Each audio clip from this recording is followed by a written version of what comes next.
নমস্কার। জয় জগন্নাথ। শুরু করছি জগন্নাথ মন্দির এবং জগন্নাথ দেবের কিছু অলৌকিক ঘটনা নিয়ে সাজানো জগন্নাথ কথার ৩য় পর্ব। আপনি কি জানেন, আপনি জগন্নাথ দেব দর্শনে গেলে আপনার সমস্ত পাপ ধুয়ে যায়।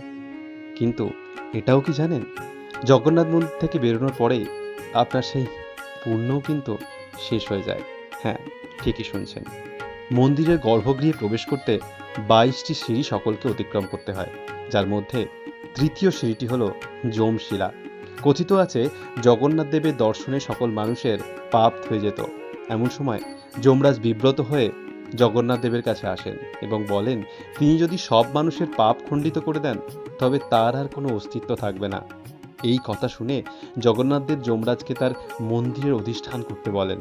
ফলে কোনো ভক্তের জগন্নাথ দেবকে দর্শনের পর পাপ ধুয়ে গেলেও মন্দির থেকে বেরোনোর সময় তৃতীয় ধাপে পা পড়া মাত্রই ভক্তের সব পুণ্য খণ্ডিত হয়ে যায়। পুরীর মহাপ্রসাদ সম্পর্কে আমরা প্রত্যেকেই অবগত।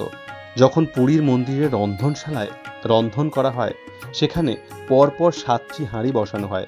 এর মধ্যে সব থেকে ওপরের হাঁড়িটা সবার আগে রান্না হয়, যার ব্যাখ্যা আজ পর্যন্ত নেই। এবং এও বলা হয় যে মন্দিরে যতই ভক্ত আসুক না কেন, কোনো ভক্তই কোনোদিন অভুক্ত থাকে না, কারণ মহাপ্রসাদ কখনো কম পড়ে না।